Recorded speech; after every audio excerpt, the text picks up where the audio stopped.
Hello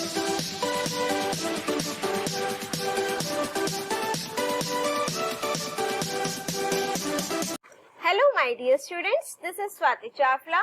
Welcome to my series for CBSE Class 12 Computer Science with Python. In this video, we are going to discuss a program which is based on the text file.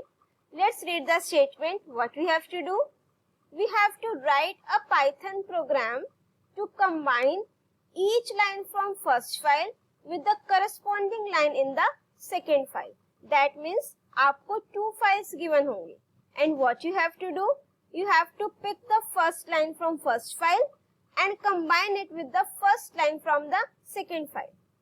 Then next, उसके बाद हम first file की second line को pick करेंगे और second file की second line को pick करेंगे. उन दोनों को मुझे combine करके display कराना है. ठीक है? Let's start now. As you can see, I have opened my Python script mode. Now first of all, I am defining the function read corresponding lines. After that colon, now we have to open those 2 files जिसकी मुझे data को combine करना है. Let me show you that files also. I have already prepared these 2 files.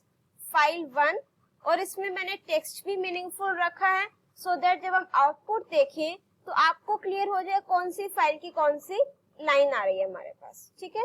So in this file 1 I have made 2 files, file 1 and file 2. File 1 line 1, file 1 line 2, this is line 3, 4, 5 and 6. Total 6 lines I am having in my file 1 and similarly in the file 2 also I am having the 6 lines और उसका मैंने यहाँ पर name दे दिया file 2. Now I have open my Python script mode again. First of all, what we have to do? We have to open these 2 files. First, I am writing F1 equals to open the name of my first file, that is file1 txt mode. अब मुझे file में से data read करना है दोनों files में से, so I am opening the file in the read mode. Next, F2 equals to open the name of the second file .txt, read mode. अब तक हमने सिर्फ क्या किया, अपनी दोनों फाइल्स को ओपन करा in the read mode. Now I have to write the data, that combined data in the third file.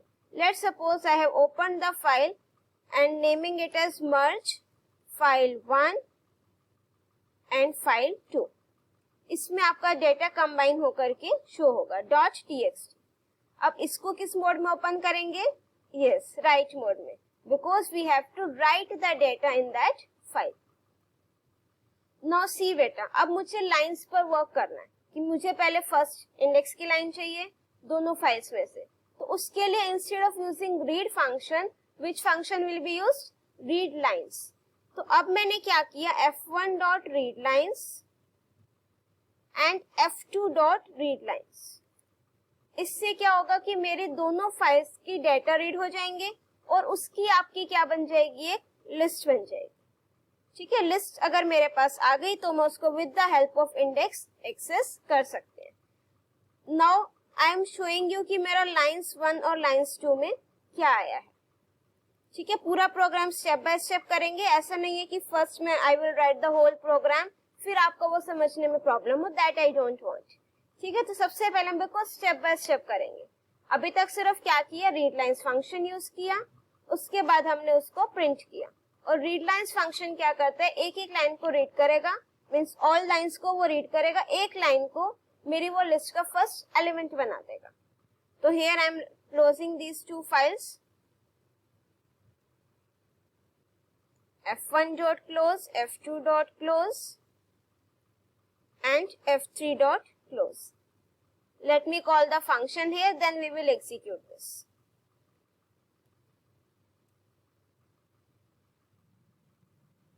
Now see here, अब मेरे पास 2 लिस्ट आ गई बेटा, first this and second this. 2 list कौन कौन सी आई है, 2 फाइल्स की. अब जो मेरी फर्स्ट लाइन है दिस, वो मेरे लिस्ट का फर्स्ट एलिमेंट है. अब जस्ट मुझे क्या करना है, एक लाइन इस लिस्ट की पिक करनी है और एक लाइन इस लिस्ट की पिक करनी है. उसको क्या करना है, कंबाइन. So simple. उसके बाद मुझे सेकेंड लाइन फर्स्ट लिस्ट से पिक करनी है, सेकेंड लाइन मुझे सेकेंड लिस्ट से पिक करनी है, ठीक है। तो उसके लिए अब now what we have to do, now see here, if you want to erase you can erase this also. अब कोई भी चीज रिपीट करनी हो तो we have to use the for loop. अब देखो मुझे इंडेक्स चाहिए, 0 इंडेक्स 1 इंडेक्स, तो for that I am using the range function. So for I in range, अब दोनों में आपकी सेम लेंथ है तो मैंने यहाँ पर लूप लगा लिया लेंथ ऑफ लाइंस 1, ठीक है। जितनी लाइंस 1 मीन्स जो मेरी फर्स्ट फाइल है उसकी जो लेंथ है ये वहां तक चलेगा, उसकी लिस्ट की लेंथ तक। अब देखो मुझे क्या करना है, आई की पहले वैल्यू क्या आएगी बेटा, 0। रेंज फंक्शन में starting value I have not given, तो बाय डिफॉल्ट आई की वैल्यू क्या होगी बेटा, 0। अब मैंने क्या करा, जो मेरी लाइंस 1 वाले लिस्ट है उसमें से फर्स्ट इंडेक्स को पिक करा प्लस सेकेंड इसमें से आई वाली को पिक करा, ठीक है। अब जब आई की वैल्यू 1 हो जाएगी तो लाइंस 1 प्लस लाइंस 1, यहाँ पर लाइंस 2, मीन्स आपकी दोनों लिस्ट का एक ही इंडेक्स की वैल्यू पिक होकर हमने उसको डिस्प्ले करा दिया, ठीक है। पहले हम इसको एक वेरिएबल में स्टोर करा देते हैं मर्ज, और इसको प्रिंट कराते हैं, फिर हम फाइल में स्टोर कराएंगे, ठीक है। अगर कोई मिस्टेक होगी तो यही पता लग जाएगी, प्रिंट मर्ज। अब इसको एग्जीक्यूट करते हैं। नाउ सी हियर बेटा, some text of file 1 line 1, some text of file 2 line 1, this, ठीक है। अब देखो मेरे पास क्या हुआ, फाइल 1 की फर्स्ट लाइन आ गई, फाइल 2 की भी फर्स्ट लाइन आ गई, उसके बाद फाइल 1 की सेकेंड लाइन, फाइल 2 की सेकेंड लाइन, फाइल 1 की लाइन 3, फाइल 2 की लाइन 3, कॉरेस्पॉन्डिंग लाइंस डिस्प्ले हो गई। और जो ये मेरा नेक्स्ट लाइन में आ रहा है, मैंने तो कहीं पर बैकस्लैश नहीं लगाया, ये नेक्स्ट लाइन में ऑटोमेटिकली क्यों आ रहा है, क्योंकि जब वो फर्स्ट लाइन को रीड करेगा और मेरा रीड लाइंस फंक्शन है तो वो आपका बैकस्लैश एन भी रीड करता है, इसीलिए मेरा लाइन 1 के बाद वो अपने आप इसमें आ रहा है नेक्स्ट लाइन में, ठीक है। और जो आपका यहाँ पर आ रहा है ये किस लिए आ रहा है, एम्प्टी लाइन, क्योंकि प्रिंट फंक्शन जब फॉर लूप है हमारा,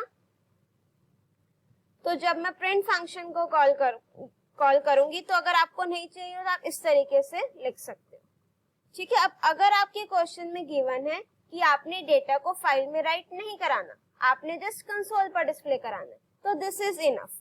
बट अगर क्वेश्चन में है कि आपको फाइल में डेटा राइट कराना है, तो उसके लिए I am writing f3 dot right function I am having, और क्या राइट कराना है बेटा, मर्ज, जिसमें मेरी कंबाइन लाइंस है।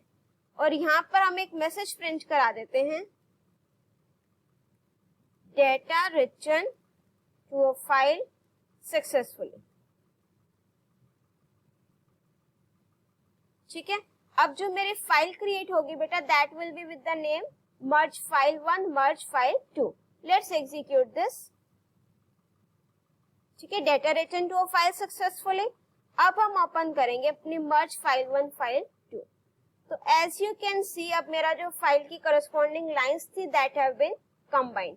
और इसमें मैंने वो क्यों नहीं यूज किया बेटा, जो प्रिंट फंक्शन में एंड आर्ग्यूमेंट यूज किया था, क्योंकि एज सच जो मेरा राइट फंक्शन है वो as such extra backslash n नहीं लेता जैसे आपका प्रिंट फंक्शन लेता है।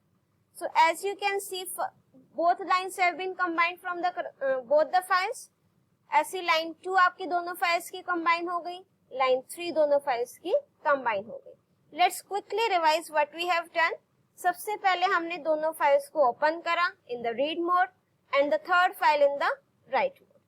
After that we have used the call the read lines function to read the data from both the files. अब उससे क्या होगा, read lines function से it will read all the lines and convert it into the list. और जब वो list में convert करेगा तो आपका वो backslash n automatically insert कर देता है। अब lines 1 और lines 2 मेरी to list आ गई। Now I have to display the lines of corresponding index. So for that we have used the for loop, range function, length तक चलाएंगे एक फाइल की लेंथ तक। अब i की वैल्यू जब 0 होगी तो लाइंस 1 वाली जो लिस्ट है उसमें 0 इंडेक्स पर जो लाइन होगी मींस एलिमेंट, और लाइंस 2 वाली लिस्ट के 0 इंडेक्स की, अब वो दोनों मैंने क्या करा दी, डिस्प्ले। और ये प्लस मीन्स दोनों स्ट्रिंग्स हैं तो वो आपकी क्या होंगी, कंबाइन, और वो मैंने किस में स्टोर करा दिया, मर्ज वेरिएबल में। After that we have written the merge variable in the file. File में data write कर दिया. After that we have closed the files. I hope the program and the concept related to this program is clear to you now. If you are having any doubt, you can write it in the comment section.